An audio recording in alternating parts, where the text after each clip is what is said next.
नमस्कार दोस्तों, वनांचल न्यूज़ देखना शुरू कर चुके हैं आप। मैं हूं आपके साथ देवांश तिवारी।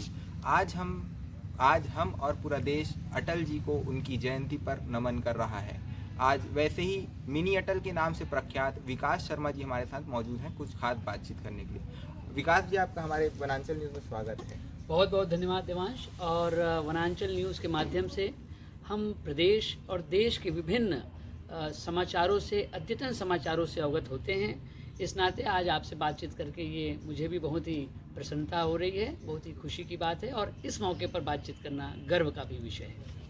विकास जी, आज हमारे दर्शकों को आप अटल जी की कविता के माध्यम से हम इस चर्चा की शुरुआत करते हैं। तो एक कविता।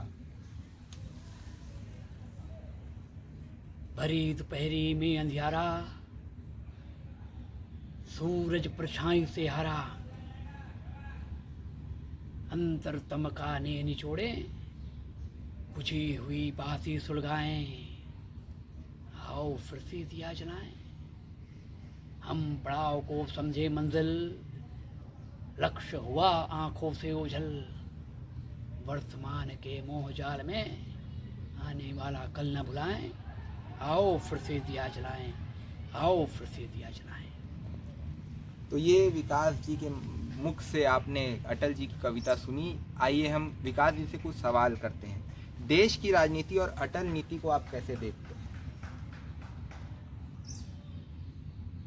अटल जी को भारतीय राजनीति में सुचितापूर्ण राजनीति के लिए रेखांकित किया जाता है। और सच कहें, अटल जी ने राजनीति कैसे की जाए ये कहीं लिपिबद्ध नहीं किया है, अपितु अपने समग्र आधी सदी के राजनीतिक जीवन में, चाहे विपक्ष में हो या सत्ता पक्ष में हो, उन्होंने ऐसे राजनीतिक लकीर खींची है जो आने वाली पीढ़ियों के लिए एक शोध और अध्ययन का विषय है। और राजनीति समाज और देश के हित में कैसे प्रासंगिक रहे, ये उनके समग्र राजनीतिक चिंतन का आधार रहा है। और आज देश उसी दिशा में आगे बढ़ रहा है, यह संतोष और विश्वास का विषय है। तो अटल जी के सपनों का भारत कैसा था? अटल जी ने एक पंक्ति 15 अगस्त 1947 को लिखी। विभाजन की विभीषिका के बीच जो पंक्ति लिखी थी बड़ी मार्मिक है, लेकिन उसकी दो पंक्तियां मुझे लगता है कि अपनी कल्पना के भारत के संबंध में उन्होंने लिखी है।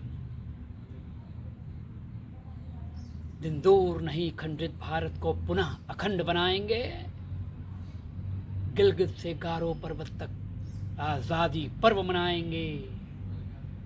उस स्वर्ण दिवस के लिए आज से कमर कसे बलिदान करे, जो पाया उसमें खो न जाए, जो खोया उसका ध्यान रखें। अटल जी इतनी दूरदर्शिता से राजनीति को देखते हैं, लोक कल्याण की दृष्टि से।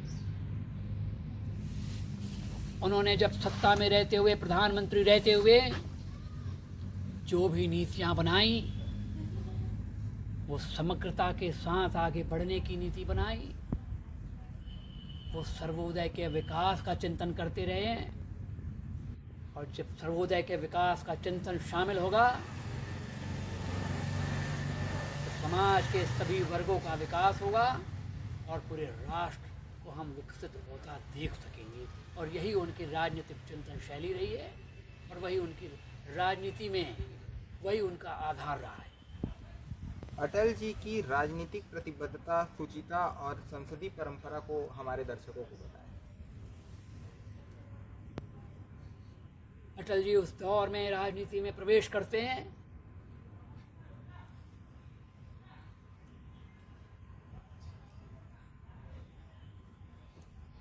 जब समग्र रूप से कांग्रेस सत्ता में होती है, किसी अन्य विचार को कितना स्थान मिलेगा, उन्हें कौन सुनेगा नहीं सुनेगा। ऐसे वैचारिक कठिनाई के बीच में व्यापक हिंदू दृष्टिकोण के साथ भारतीय जनमानस में राजनीति के नए बीज विस्फोटन करने का प्रयास अटल जी ने 1952 में शुरुआत की।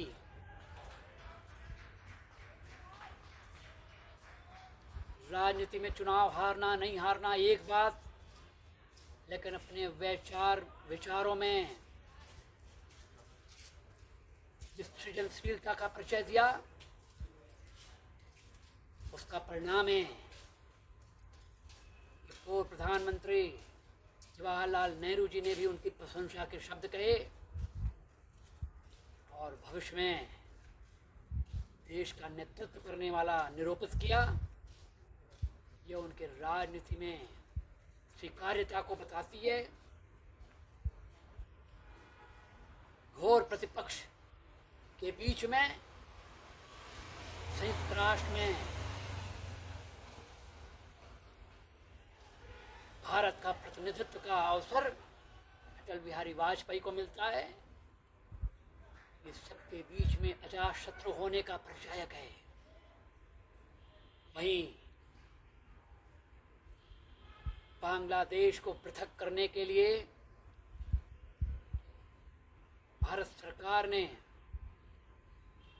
जो अभियान चलाया, तब इंदिरा जी के प्रयास को, उनका निर्णय को खुले मन से स्वीकार करते हुए उसका स्वागत करना, ये राजनीति में उच्च आदर्श स्थापित करने की नीति रही। संपूर्ण जीवन में इस प्रकार के कई चमत्कृत करने वाले उनके राजनीतिक कदम रहे। मुझे लगता है बहुत थोड़े से लोग होते हैं जो राजनीति में घनघोर विपक्षी होने के बावजूद व्यक्तिगत प्रहार नहीं कर सकते। और राजनीति में शुचिता के लिए उन्होंने 1 जून 1996 का जो भाषण संसद में दिया,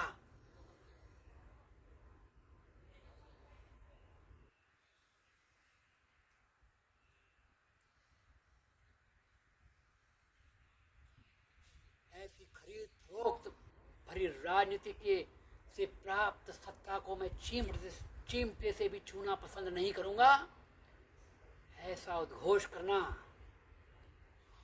ये उनके राजनीति के चरित्र को उजला बनाती है और कभी भी सत्ता के लिए लोलुप होकर के ऐसे किसी गठबंधन का हिस्सा नहीं बन जाना, यही उनको राजनीति में पृथक करती है, विशिष्ट बनाती है। अटल जी जो है मर्यादा में रहते हुए सुशासन के कार्य किस प्रकार करते थे? लगभग 6 वर्ष तक देश का नेतृत्व करने वाले श्रद्धेय अटल बिहारी वाजपेयी जी ने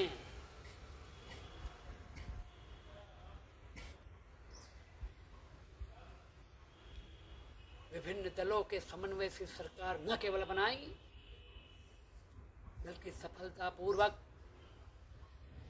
देश का नेतृत्व प्रदान किया। और देश में सिर्फ संयुक्त दलों की सरकारें चलाने का, घसीटने का काम नहीं किया, देश को दूरगामी परिणाम देने वाले निर्णय लिए। उन्होंने जय जवान जय किसान के बाद जय विज्ञान का नारा दिया और दूर संचार क्रांति के लिए भारत में जनक के तौर पर, उस क्रांति के पुरोधा के तौर पर उन्हें हम स्मरण करते हैं। देश के कोने कोने को, छोटे से छोटे गांव कस्बे को जोड़ने का अभियान चलाया और अटल जी के शासन में प्रधानमंत्री सड़क योजना के माध्यम से पूरा देश जुड़ता है, ये ऐसे दूरदर्शी राजनेता अपनी सुचितापूर्ण राजनीति के बीच में भी बड़े निर्णय करने की क्षमता प्रदर्शित करने का काम श्रद्धेय अटल बिहारी वाजपेयी जी ने किया। ऐसी सुचितापूर्ण राजनीति के बीच में उनका स्मरण सहसा होता है, अन्यथा वो तो पंक्तियों में कहते हैं, बेनकाब चेहरे दाग बड़े गहरे हैं, टूटता तिलिस्म आज सच से भय खाता हूँ, गीत नहीं गाता, पीठ पर छुरी सा चांद राहु गया रेखा फान, अपनों के मेले में मीत नहीं पाता हूँ, गीत नहीं गाता। तो राजनीति में उनको कभी भी बहुत मोह नहीं रहा, लेकिन सेवा के उद्देश्य से जुड़े रहे, अनंत समय तक पूरे सम्मान के साथ राजनीतिक पटल पर छाए रहे। आज उनके जाने के बाद भी लोग उनका स्मरण कर रहे हैं, यही उनकी खासियत है, यही उनके व्यक्तित्व की विशिष्टता है। तो अंत में हम एक चर्चा के अंत में हम सिर्फ एक उनकी फेमस कविता जो भी आप सुनाना चाहेंगे तो। जो मेरे हृदय के बहुत करीब है, उस पंक्ति को मैं आप सभी युवा मित्रों के बीच में साझा करना बहुत आवश्यक समझता हूँ। बहुत से लोग आज पॉजिटिव एटीट्यूड की चर्चा करते हैं, रचनात्मकता की बातें करते हैं, लेकिन रचनात्मक हो नहीं पाते। ऐसी परिस्थिति में अटल जी की यह पंक्ति हमें प्रेरित करेंगी।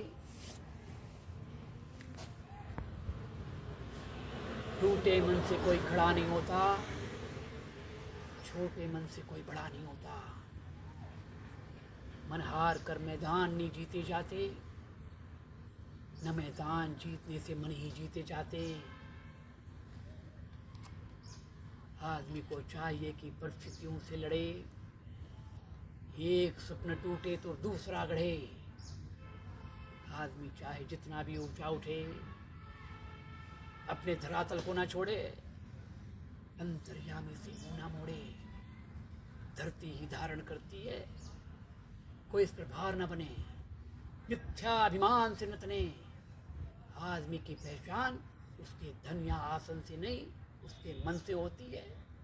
मन की फकीरी पर कुबेर की संपदा भी होती है।